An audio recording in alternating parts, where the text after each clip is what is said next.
हो सकता है कि दिन बुरे हो सकते हैं, थोड़ा समय बुरा हो सकता है,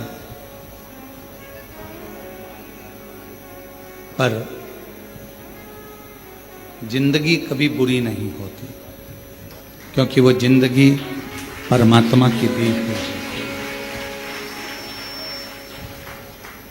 दिन बुरा हो सकता है, 2-4-8 दिन से हो सकता है, कोई कहे कि हमारा ये तकलीफ है, कोई कहे 6 महीने से, 15 दिन से, 20 दिन से, ऐसा है वैसा है। दिन बुरा हो सकता है, थोड़ा समय भी बुरा हो सकता है, पर जिंदगी कभी बुरी नहीं होती।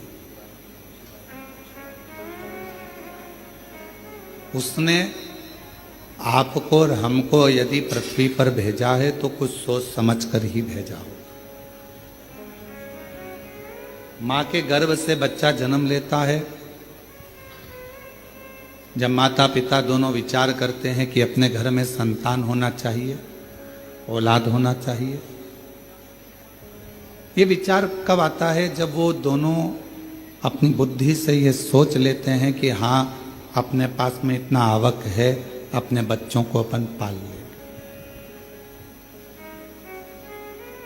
अपने पास में इतना घर है, परिवार है, मम्मी पापा हैं, सब लोग मिलकर बच्चे की परवरिश कर ले। माँ को लगने लगता है कि मैं इस बच्चे को संभाल सकती हूं, तब वो संतान को जन्म देने के लिए तैयार होते। अर्थात पहले माता पिता ने विचार कर लिया कि हम औलाद को जन्म देंगे, वो औलाद को संभाल पाएंगे कि नहीं संभाल पाएंगे। जिस औलाद को हम ला रहे हैं उसको हमें एजुकेशन भी देना पड़ेगा, चिकित्सा भी देना पड़ेगा, पढ़ेगा लिखेगा, कॉलेज जाएगा, आने वाले समय में गाड़ी भी देना पड़ेगी, मोबाइल भी देना पड़ेगा, घर भी देना पड़ेगा, उसकी शादी भी करना पड़ेगी और उसका व्यापार भी खुलाना पड़ेगा। हर माँ बाप ये सोच लेते हैं, बच्चे को जन्म दिया है तो उसके लिए सोचा है। अब जैसे माता पिता अपने बच्चे के लिए सोचते हैं कि इसको जन्म दिया है तो इसके लिए सब व्यवस्था करना पड़ेगी, उसी तरह जब हम पृथ्वी पर आते हैं, हमारा जन्म होता है, हम माँ के गर्भ में नहीं आते, उससे पहले परमात्मा भेजने से पहले हमारी पूरी व्यवस्था पृथ्वी पर करा देता है कि इसको मृत्यु लोक में भेजा है तो व्यवस्था करना है। अब उसमें दिन थोड़े से बेकार हो सकते हैं कि कभी कभी ऐसा हो जाता है कि 2-4 महीने से, 4 साल से, 3 साल से, 6 साल से हमारे अच्छे दिन नहीं चल रहा है, कोई कहता है 2 महीने से अच्छे दिन बेकार हो सकते हैं, कुछ घंटे कुछ समय बेकार हो सकते हैं, पर शिव महापुराण की कथा कहती है जिंदगी कभी बेकार नहीं होती। बड़ी मुश्किल से तुम मिली है और परमात्मा ने जो जिंदगी दी है वो कभी बेकार नहीं है।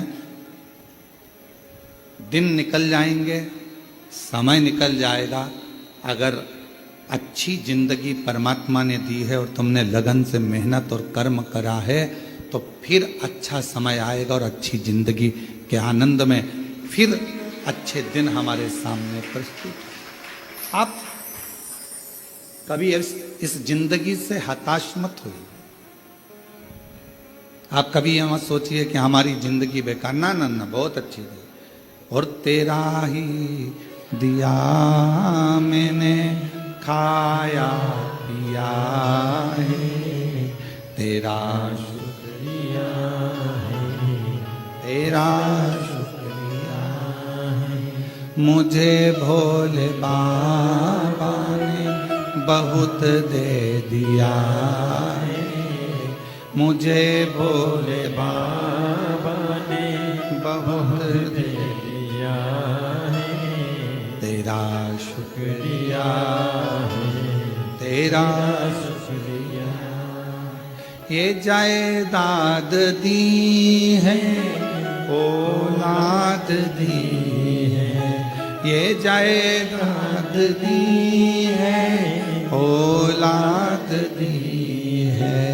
मुसीबत में हर वक्त इमदाद दी है, मुसीबत में हर वक्त इमदाद दी है। तेरा ही दिया मैंने खाया पिया है, तेरा शुक्रिया है, तेरा शुक्रिया। कभी कभी समय विपरीत हो सकता है, पर उस विपरीत समय में भी घबराना नहीं है। कभी कभी विपरीत समय भी हमारा अच्छा समय लाकर रख देता है, कभी गलत समय भी हमें अच्छी जगह पर ले जाकर छोड़ देता है। कैसे? हनुमान जी महाराज का एक चरित्र स्मरण करिएगा।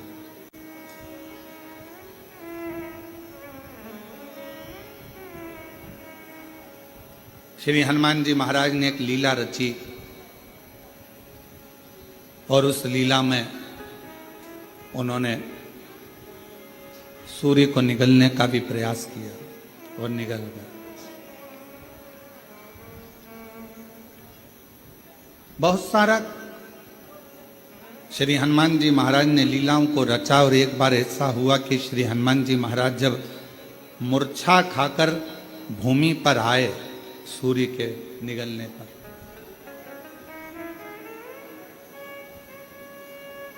सारे देवता एकत्रित हो गए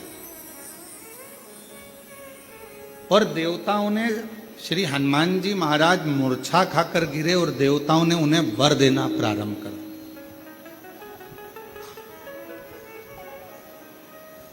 कभी कभी विपरीत परिस्थिति हमारी अच्छे समय को लाकर खड़ा कर देती है। अच्छे समय आप लोग भी भगवान को धन्यवाद दिया करो कि ना जाने कौन सा हमारा विपरीत समय चल रहा था, कौन सी परेशानियां चल रही थी, कौन सा बुरा समय चल रहा था, कितना विपरीत समय चल रहा था कोरोना महामारी का, कितना विपरीत समय चल रहा था कोरोना की बीमारी का। लोग मर रहे थे, प्राण छूट रहे थे, जगह जगह हाहाकार मचा हुआ था। सारे देश, दूसरे भी विदेश, सब कोरोना के कारण स्तब्ध थे। उस विपरीत परिस्थिति में भगवान ने आपको शिव महापुराण की राह बताई और शिव पुराण के माध्यम से आपका चित्त भगवान ने। कभी कभी विपरीत परिस्थिति भी हमको अच्छी जगह पर लाकर छोड़ देती है।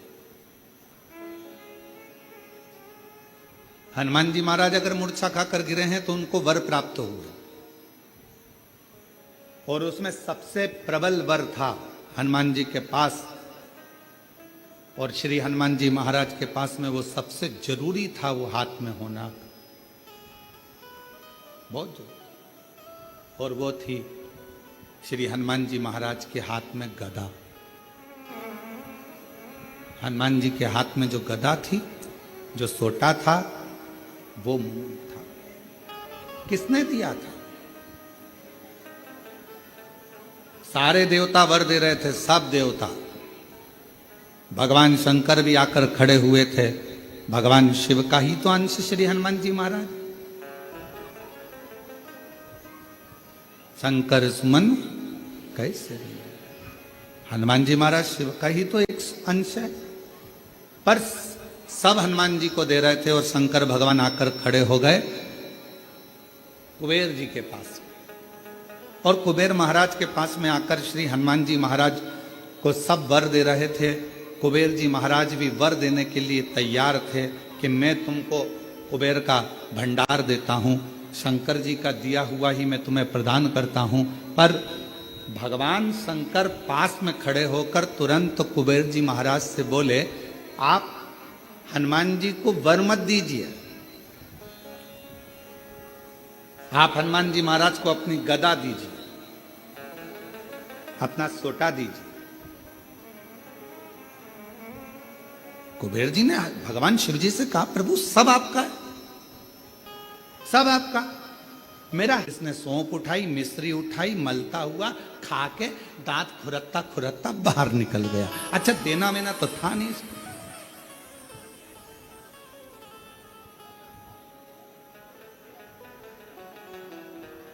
क्यों रे आशीष, सही है?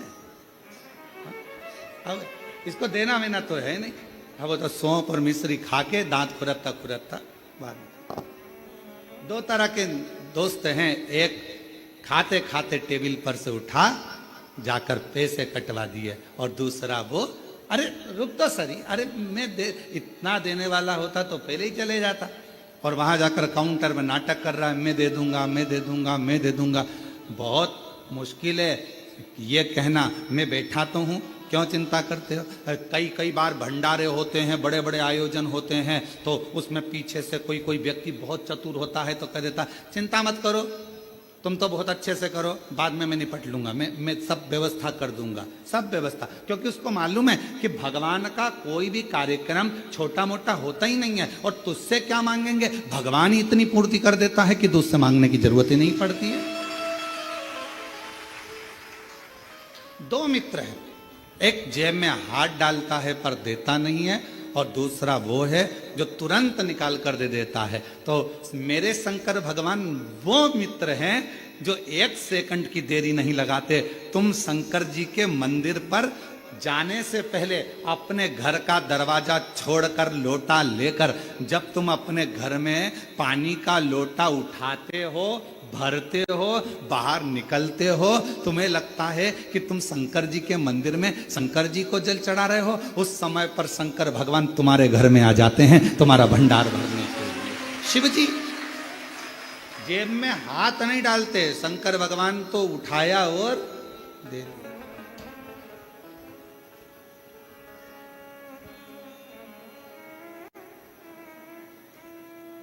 और धन धन भोलानाथ, गजब की तेरी कृपा है मेरे शंभू। तू खजाने लुटाता है तो ऐसे लुटाता है कि जेब में हाथ डालने की जरूरत ही नहीं पड़ती।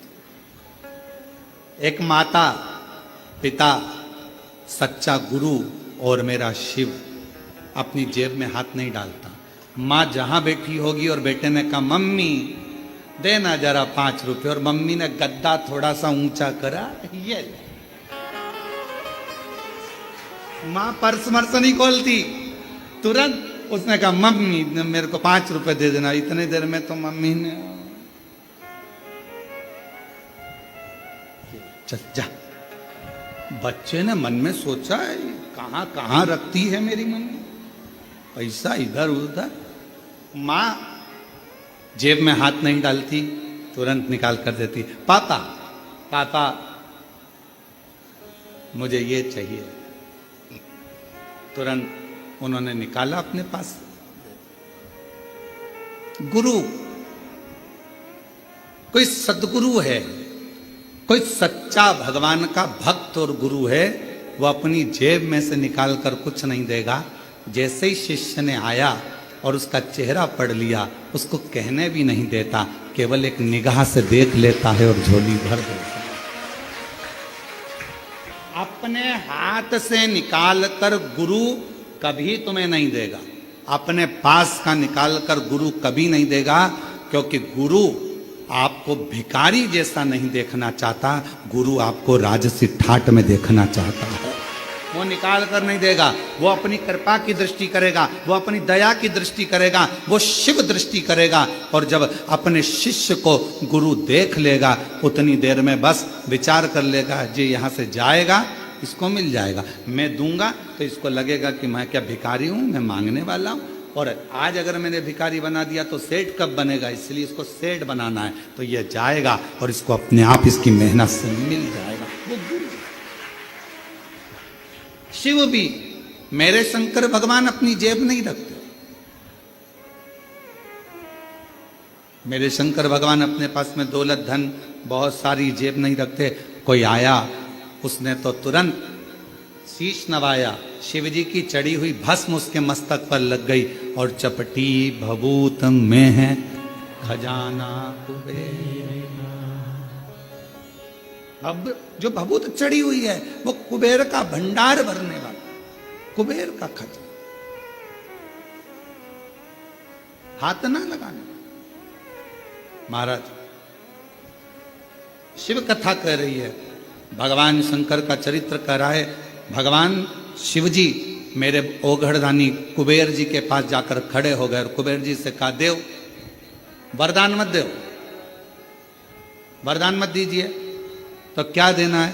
शंकर भगवान ने कहा, तुम्हारे पास में जो कुमोद की गदा रखी हुई है, जो तुम्हारे पास में कुमोद की रखी हुई है, जो गदा रखी हुई है, वो गदा तुम हनुमान जी को दीजिए। हनुमान जी की गदा का नाम क्या था? जम के बोलो, कुमोद की। सब लोग बोलो साथ में, कुमोद की। आखिरी में का शब्द पर ई की मात्रा, कुमोद की। ये श्री हनुमान जी की गदा का नाम, जो स्वयं भगवान विष्णु का ही एक स्वरूप है, भगवान नारायण का ही एक स्वरूप, कुमोद की। और कुबेर जी देव कुमोद की। कुबेर जी कहने लगे, प्रभु ये जितने देवताओं ने वर हनुमान जी को दिया है ना प्रभु, जितने देवताओं ने वर हनुमान जी को दिया है, वो सारा वर एक तरफ है, और शंकर भगवान आपकी दी हुई मुझको ये गदा एक तरफ है। अगर मैं ये गदा हनुमान जी को दे दूंगा तो हनुमान जी तो अति बलशाली हो जाएंगे, अति बलशाली। बस अभी तो आप कह रहे थे कि ये सब कुछ आपका है, आपको देना चाहिए। तब श्री कुबेर जी महाराज ने भगवान शंकर के कहने पर शिव जी की दी हुई कुमोद की गदा श्री हनुमान जी महाराज को दे दी। हनुमान जी महाराज ने जैसे गदा लिया, भगवान विष्णु और ब्रह्मा जी ने कहा, अब तुम्हें डरने का बात नहीं, अब शंकर का अंश तो तुम हो ही, साथ में इस गदा के रूप में 33 कोटि देवताओं के पास जो बल है, उससे 1000 गुना ज्यादा बल इस गदा के अंदर तुम्हारे पास में आ गया। 1000 गुना मांगा नहीं है।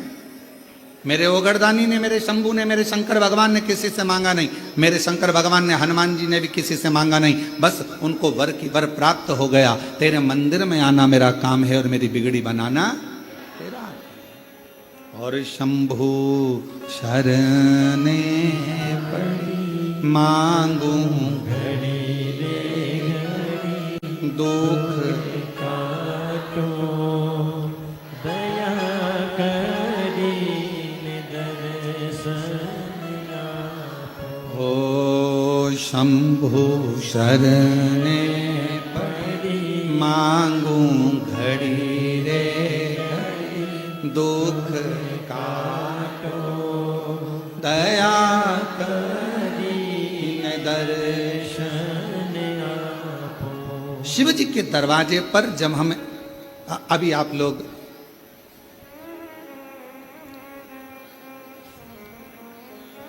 भगवान शिव की पवित्र कावड़ को लेकर आ रहे हैं,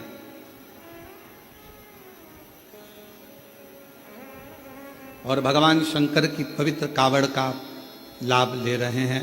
शिव जी को जल चढ़ा रहे हैं, भगवान शंकर को जल समर्पित कर। क्या है इसमें?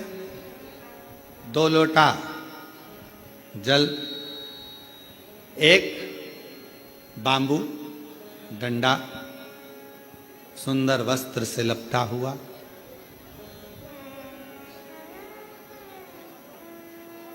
कभी विचार करिए। एक कथा बहुत पहले कही थी।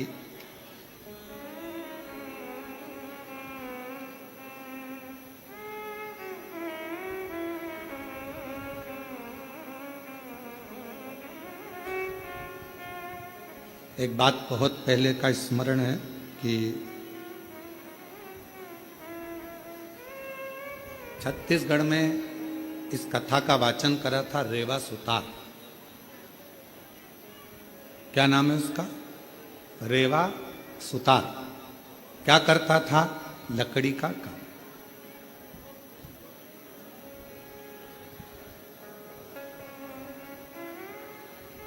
अब रेवा सुतार लकड़ी के कार्य को करता, दूसरे का मकान बनाता, पर खुद का जो मकान था वो टूटा हुआ झोपड़ा था।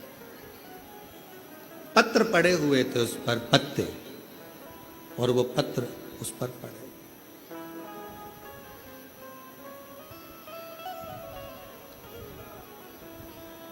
रेवा बड़े आनंद में अपनी भक्ति में रहता, खूब मेहनत करता, खूब चाकरी करता,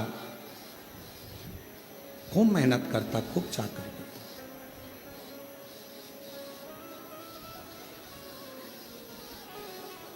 शिव महापुराण भगवान शिव का पवित्र चरित्र कहता है कि अगर ये मानव की देह मिली है तो मेहनत में पीछे मत हटो।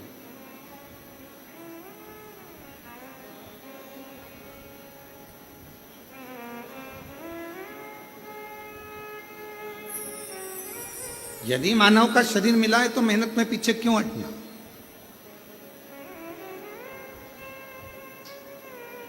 हिम्मत करे तो 11 किलोमीटर दूर से कावड़ भरकर कुबरेश्वर धाम तक आ गए।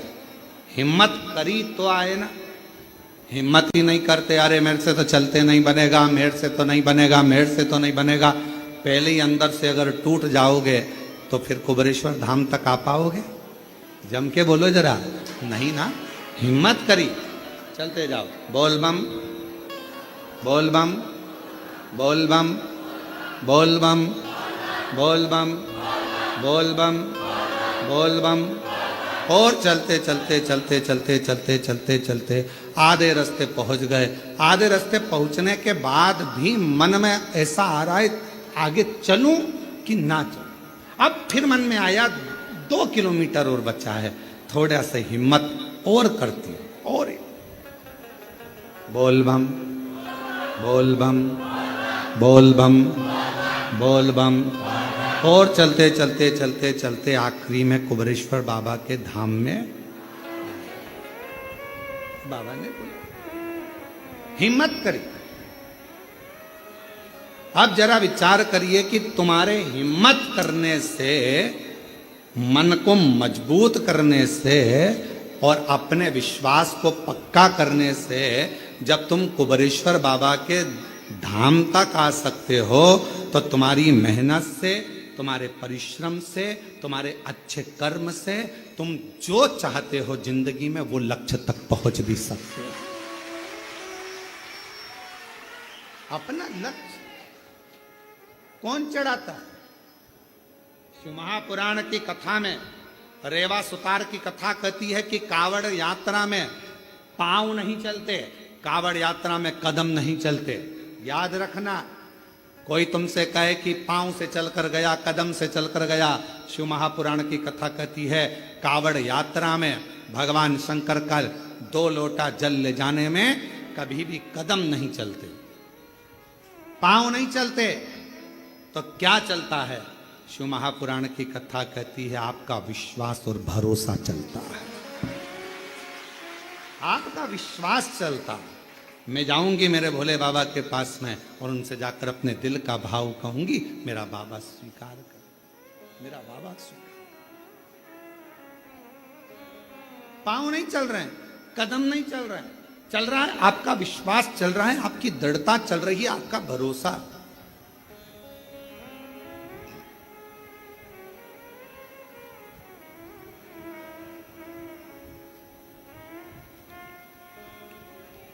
पांच तरह की कावड़ होती है। 5 तरह की कावड़ में पहली कावड़ होती है एक सामान्यता में, आनंद में, अलमस्त कंधा पर कावड़ का जल लिया 2 लोटा, भगवान का भजन करते करते आराम से चल रहे हो, जल आराम से कहीं डाली पर, कोई ऊंचे स्थान पर कहीं रख कर विश्राम भी कर लिया, रास्ते में कुछ खा भी लिया, पानी भी पिया, अलमस्त होकर चलते चलते शिव नाम लेते लेते बोल बम, बोल बम, बोल बम चलते। सामान्य कावड़। एक कावड़ होती है दंडवत कावड़। 12 से 15 कदम चले हो, 15 कदम के बाद में कावड़ का जल एक छोटी सी बोतल में होता है जो अपने कंधे पर यहां पीठ पर रखा होता है। सामने से दंडवत करी, फिर आगे बढ़ते चले जाओ। फिर 12, 15, 20 कदम चलने के बाद फिर एक दंडवत करेगा। 20 कदम चलने के बाद फिर एक दंडवत करी जाती है, प्रणाम किया जाता है, दंडवत कावड़। एक होती है डाक कावड़। डाक कावड़ का मतलब क्या होता है?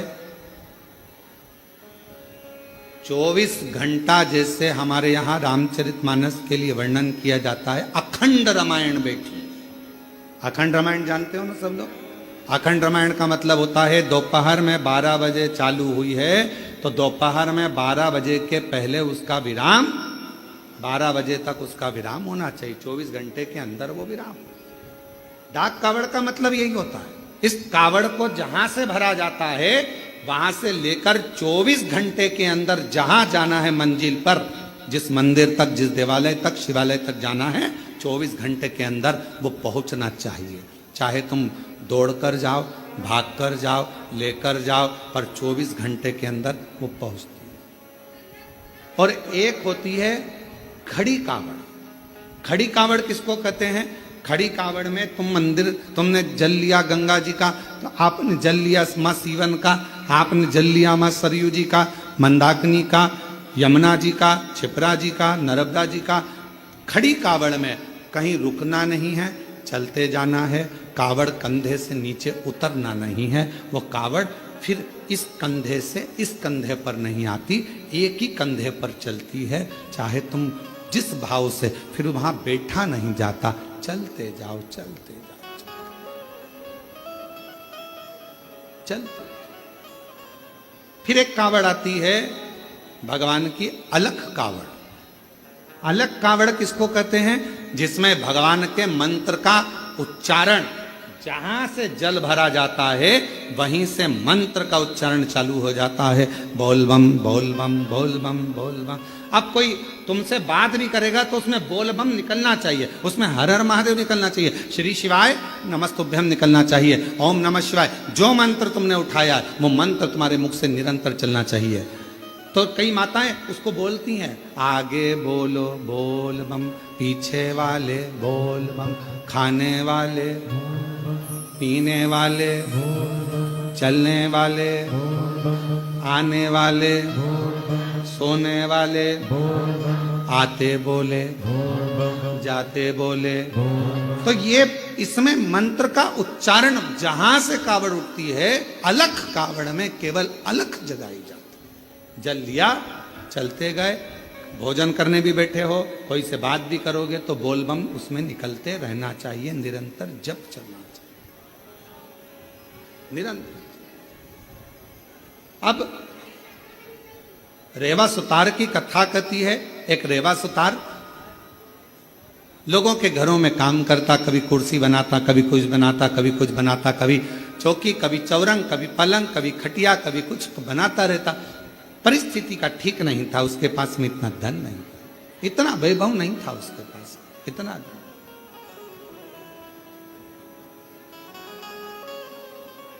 चले जा रहा, एक दिन निकल गया, 2 दिन निकल गया, 4 दिन निकल गए, घर में अन्न का दाना नहीं पहुंचा रेवा सुतार के। रेवा सुतार के यहां जब अन्न का दाना नहीं पहुंचा, बहुत दुखी था।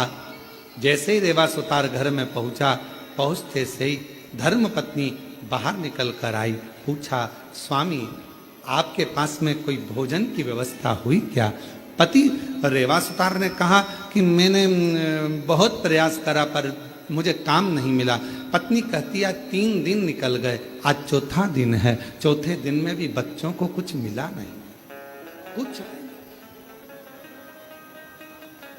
आज चतुर्थ दिवस है, चौथा दिन है और बच्चों को भोजन में कुछ मिला नहीं है। रेवा सुतार की आंख से जल बह रहा था, आंखों से जल।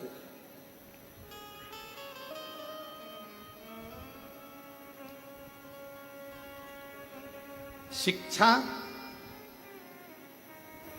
भोजन, वस्त्र, चिकित्सा देना पिता का कार्य। क्या क्या चीज? जम के बोलो जरा। शिक्षा, चिकित्सा, भोजन, वस्त्र बच्चों को देना ये पिता का कार्य है। फिर माँ का काम क्या है? तो कहा माता का कार्य है अपने बच्चे को अच्छा संस्कार देना और परमात्मा की शरणागति करना। माँ का कार्य है बच्चों को संस्कार प्रदान करना। शिक्षा कहीं पर भी मिल सकती है, अच्छी अच्छी एजुकेशन मिल रही हैं, अच्छी अच्छी कोचिंगें मिल रही हैं, अच्छा अच्छा स्कूल है, अच्छा अच्छा ट्यूशन है, शिक्षा कहीं पर भी मिल सकती है, पर संस्कार हर कहीं पर नहीं मिल सकते। संस्कार तो आपको अपने घर में ही प्राप्त होगा। हमारे घर का जो संस्कार होगा वो हमारे सामने झलकेगा। हमारे घर में कैसा रहने का तरीका है, हमारे घर में बोलने का तरीका कैसा है, हमारे घर में कौन अपशब्द कह रहा है, वैसा तरीका घर के बच्चे सीखते हैं। शिक्षा कहीं पर भी मिल सकती है, पर संस्कार तो केवल हमारे घर के अंदर ही प्राप्त हो सकता है, घर के अंदर। अब रेवा सुतार की पत्नी ने कहा कि बच्चे 3 दिन के भूखे हैं, 2 भोजन नहीं मिल पा रहा है, आप कृपा करिए। इतने में तुरंत धर्मपत्नी ने जैसे ही सुना, पत्नी ने कहा, पति की आंख से आंसू बहने लगे, मेरे बच्चे भूखे हैं, मैं वापिस जाता हूँ। रेवा सुतार फिर निकल गया और जैसे ही रेवा सुतार आज जा रहा था, जाते जाते रेवा सुतार पहुँचते पहुँचते कहीं से आवाज लग जाए, कहीं से कोई बोल दे, हमारे घर का ये काम है सुतार तुम कर दोगे, थोड़ा सा हम तुम्हें भाग दे देंगे। कोई की आवाज नहीं आई, कोई की आवाज, कोई नहीं। तब श्रावण का महीना था, शिव भक्त कावड़ लेकर जा रहे थे। कावड़ उठाने वाले भक्त का जो बांबू था, डंडा था, कावड़ के वजन से वो बीच में से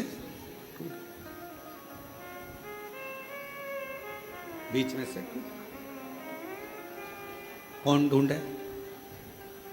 वीराने में कौन मिलेगा?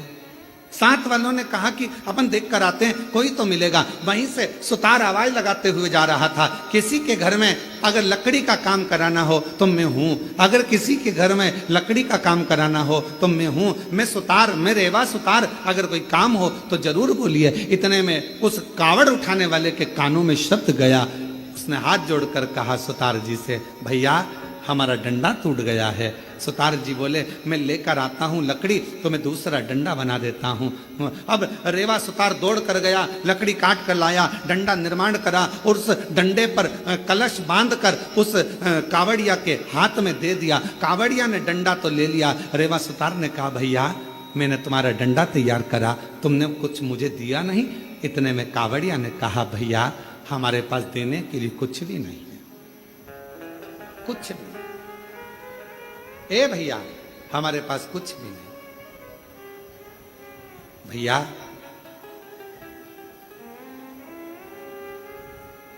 हम जल लेकर चले थे ना, वहां से हमारे पास में जो भी था सब छूट गया, हमारे पास कुछ नहीं। ए भैया, रेवा सुतार की आंख में से जल बहने लगा। अब भोजन भी नहीं, बच्चों को काम किया तो पैसा भी नहीं। रेवा सुतार ने मन में सोचा, इससे तो अच्छा है कि मैं भी इनके साथ कावड़ भरने चले। घर जाऊंगा, पत्नी कहेगी बच्चे भूखे हैं, भोजन कहां से लाऊंगा, क्या करूंगा। पर अपनी पत्नी और बच्चों के पीठ दिखाकर भागना ये भी अच्छी बात नहीं।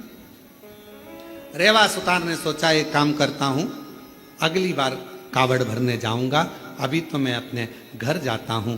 चलते चलते रेवा सुतार जब घर की ओर चले, चलते चलते जैसे ही कावड़िए की कावड़ का डंडा कलश भगवान देवाधिदेव महादेव के पास पहुंचा, जल समर्पित किया। समर्पित करते से ही देवाधिदेव महादेव ने सबसे ज्यादा सराहना उस रेवा सुतार की करी। उस रेवा गया, मेरे देवाधिदेव महादेव करुणा करने वाले, 2 लोटा 1 डंडा लेकर उसी कावड़िए का रूप रखकर रेवा सुतार के दरवाजे पर पहुंच गए। आवाज लगाई, ए रेवा सुतार, ए रेवा सुतार। रेवा सुतार ने कहा, कौन है भैया? जो आकर देखा तो जिसका मैंने डंडा तैयार करा था, जिसकी कावड़ मैंने तैयार करी थी, वो कावड़िया जा रहा था, डंडा टूट गया था। कावड़ का डंडा टूटने पर मैंने तैयार करा था।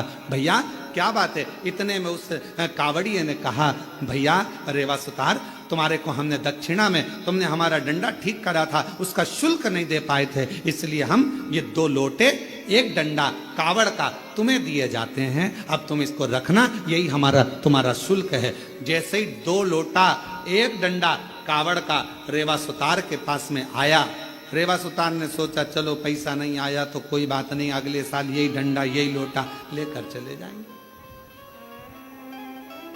नहीं आया तो कोई बात। रख दिया कावड़ का लोटा और डंडा। पत्नी से कहा मैं जाता हूं, दूसरा दिन था। अलख लगाई, किसी के यहां काम हो तो बताओ, बढ़ई का काम कराना हो, सुतारी का काम कराना हो, लकड़ी का काम कराना हो तो बताओ, कोई नहीं। इतने में पत्नी ने विचार करा, बच्चों को 5 दिन से खाना नहीं मिला, कोई भोजन व्यवस्था नहीं होती है, कुछ नहीं है, तो एक काम करती हूँ, ये दोनों लोटा जल का है, इन लोटे के जल को निकाल कर इसको अच्छा साफ कर कर इन्हीं लोटों को बेच देती हूँ और थोड़ा सा अन्न भाग ले आ। पत्नी ने जैसे ही लोटे के अंदर हाथ डालकर लोटे को राख से मांजने का प्रयास करा, राख लगते से ही लोटे के अंदर से खन्न आवाज आई। जो खन्न आवाज आई, पत्नी ने सोचा ना जाने इसमें क्या भरा है। जो पत्नी ने उल्टा करा, उसमें से एक सोने की गिन्नी सिक्का निकल कर सामने, एक सिक्का सोने।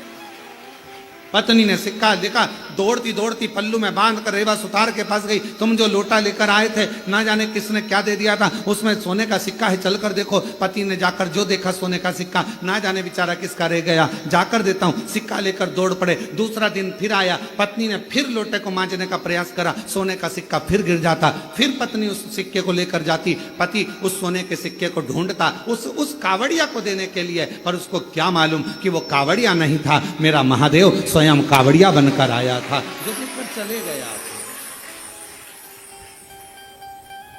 दुनिया के लोगों को यह ना लगे कि कावड़िया जाते हैं हम सेवा करते हैं, कावड़िया जाते हैं हम पानी पिलाते हैं, कावड़िया जाते हैं हम खाना खिलाते हैं, कावड़िया जाते हैं हम उनकी सेवा संभाल करते हैं। नाना, शिव महापुराण की कथा कहती है, जो शंकर का नाम लेकर बोल बम बोलकर जो जल भरकर चलता है, वो अकेला नहीं रहता, उसकी सेवा करने के लिए मेरा महादेव खुद चलता है, खुद चलता। रेवा सुतार धनपति, वैभवपति, सत्तापति, करोड़पति बन गया। कावड़ लेकर शिव के मंदिर जाता रहा, हर वर्ष जाता रहा, हर वर्ष। मेरी जीजियों, मेरे जीजाओं, बेटियों, बेटाओं, मेरी माताओं, मेरे भाई, कुबेरेश्वर बाबा की कावड़ भरना तो बाबा से ये मत कहना कि एक बार भरने आई हूं। बाबा इतना भंडार भरना, हर साल सावन के महीने में कुबेरेश्वर धाम आऊं और कावड़ भरकर, हर साल आऊं, हर वर्ष तेरे दरवाजे पर, ऐसी कृपा। और तेरा ही दिया मैंने खाया पिया, तेरा शुक्रिया है, तेरा शुक्रिया है।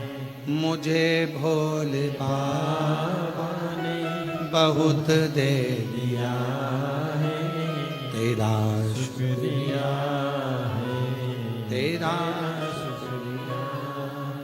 अगर शिव कृपा करे तो बाबा से कहना, बाबा तू सेठ बनकर रहना और मैं तेरा चाकर बनकर, मैं तेरा चाकर। मेरे भोले तेरी नौकरी सबसे बढ़िया है, सबसे तेरे दरवाजे की चाकरी सबसे बढ़िया है, सबसे जब से तेरा गुलाम हो गया, तब से मेरा भी नाम हो गया। जब से तेरा गुलाम हो गया, तब से मेरा भी नाम हो गया। वरना औकात क्या थी मेरी, वरना औकात क्या थी मेरी। सबसे बढ़िया है सबसे करी, भोले बाबा तेरी नौकरी। सब